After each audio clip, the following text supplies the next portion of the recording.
Hello, it's Wisdom Wednesday, and I'm in the Botanical Gardens in Scarborough. I decided to do something a little different today.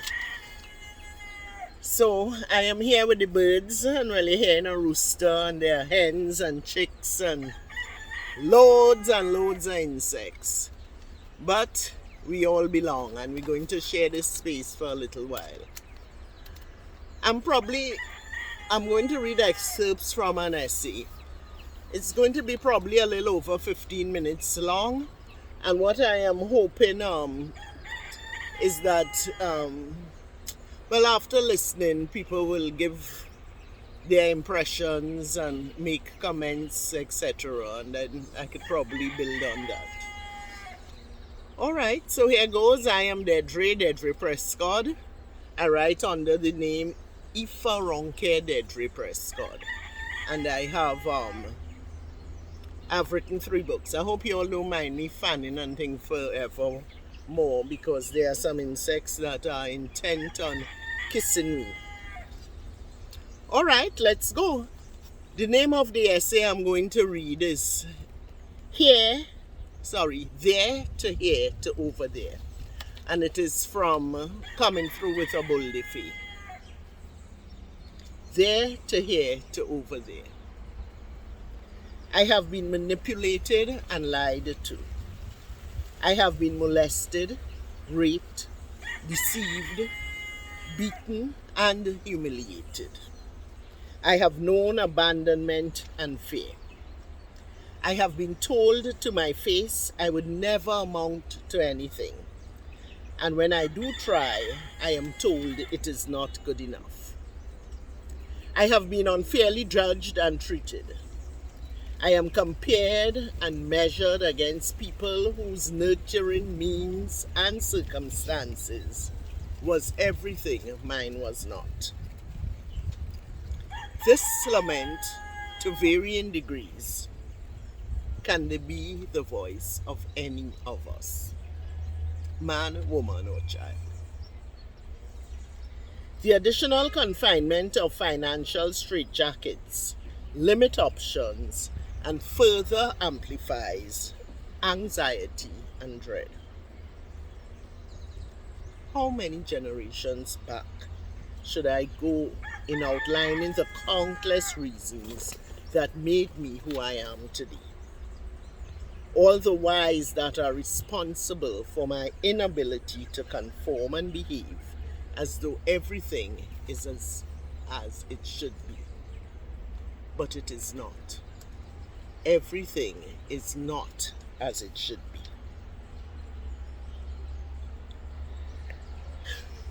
I feel shame, guilt, and unworthiness. Yet, I am expected to dress up and show up with my chin pointed forward. I try to pretend everything is okay, but I'm a poor actor.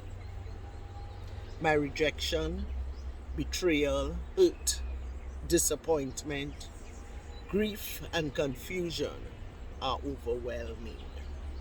They overflow and manifest in my attitude, conversation, and actions. I can continue the masquerade and consciously block it all out, but instead, I choose who I will become. I choose who I will become. I am not going to let my detractors win. I very bravely choose to be authentic.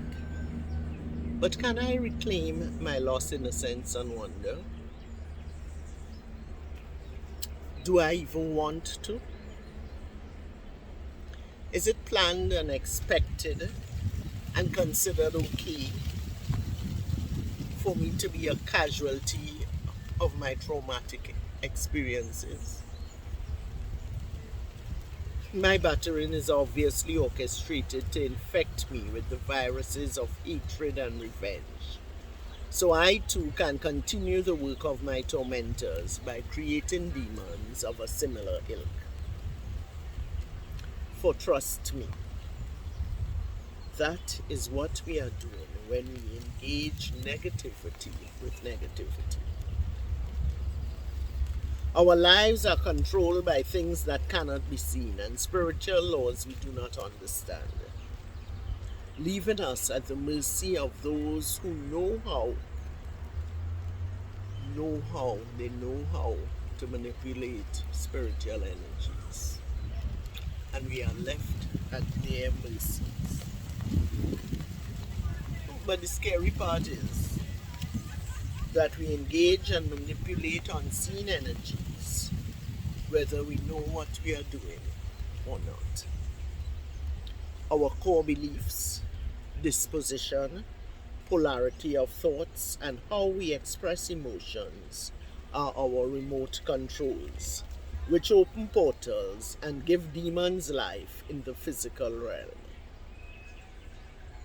Only spiritual things are real, and every experience is a spiritual manifestation. The energy that is released should be the focus. The physical conditions and fallout are collateral damage. Can I ever be what I would have been if life did not happen? What if all that has happened were exactly what was supposed to happen? Well, actually that read, what if all that has happened were indeed part of my script? What if I am exactly where I am supposed to be? Could I just block it all out? What are my options? Is saying let bygones be bygones, forgive, forget, and move on a practical working option? As I reflected on whether it was possible to transition from the present to the future without including the past, I concluded that in omitting the past, we run the risk of not understanding various aspects of not only our ancestral history, but our personal history. Impressions derived from both are imprinted on our psyche and affect how we interpret and approach life. The reason and attitude with which I visit the past, though, would determine the filth or treasures I unearth. If I go looking to criticize and blame, trust me, there'll be a lot of opportunities. For the times were brutal. Yes, brutal. And they still are. Although arguably more covert. Whether my ancestors were stolen or sold, the die has been cast. It is what it is. Deliberately led astray or a willing participant, lost is lost. The good news is, though, if the direction no longer resonates, we are free to recalibrate our course by changing our minds. Let us make a pact. This is what I propose. Let us agree to face the light of the future, accepting the hurts of the past. I am not saying our pain is not valid, and that we were not unfairly treated and wronged. What I am saying is, good, bad, or indifferent, it has already been done. When I continue to live in denial or grieve for what was, I am stealing precious time from what is. To deal with my present situation, I must critically assess where I am now and where I want to go. Someone who has suffered is light years away from the person they would have been had they not undergone trauma. Not necessarily better or worse, just different. Differences that range from becoming heartless, a weakling, a cocktail of both, or being healed. To be healed in this context speaks of a reset to our original orientation. For that miracle to occur, we must identify and inspect the damage done by the lies, manipulation, intimidation, domination, and fear that we have been subjected to. The most enlightening reveal most likely will be the person that I have morphed into. To what degree have I been infected and negatively affected? What self-talk have I hypnotized myself with? Does it even resemble the truth? What do I do to another that I do not tolerate being done to me? I put my mental health at risk when, to preserve my public image, I construct reasons and invent excuses to justify the things I've done and do, and to hide the shame of the things I am forced to accept. The shift we make from reality when trying to give impressions that are not true is unfavorable, and it will take its toll. We are being bewitched by the establishment and by those who want to use our life force as their own, with the objective being continued domination and control. I can accept who I am, who I have become, and choose to be more. In going forward, though, I would have to identify and thoroughly examine what I believe and why I believe what I believe. This is necessary if I am to expose tendencies and traits that do not support the new direction. Our past, both recent and ancient, have cemented our core beliefs, resulting in repeated behavior patterns that have over the centuries morphed into the unrecognizable mayhem we are in. I would be putting myself at a disadvantage if I attempt to maneuver into the future without understanding my past. In fact, the very skills and assets I need to forge ahead and stay ahead in the game of life are entangled and colored by a cycle of cause and effect. A cycle that began long before our ancestors were brought here. The way forward is from where we are today, knowing we create the life we live.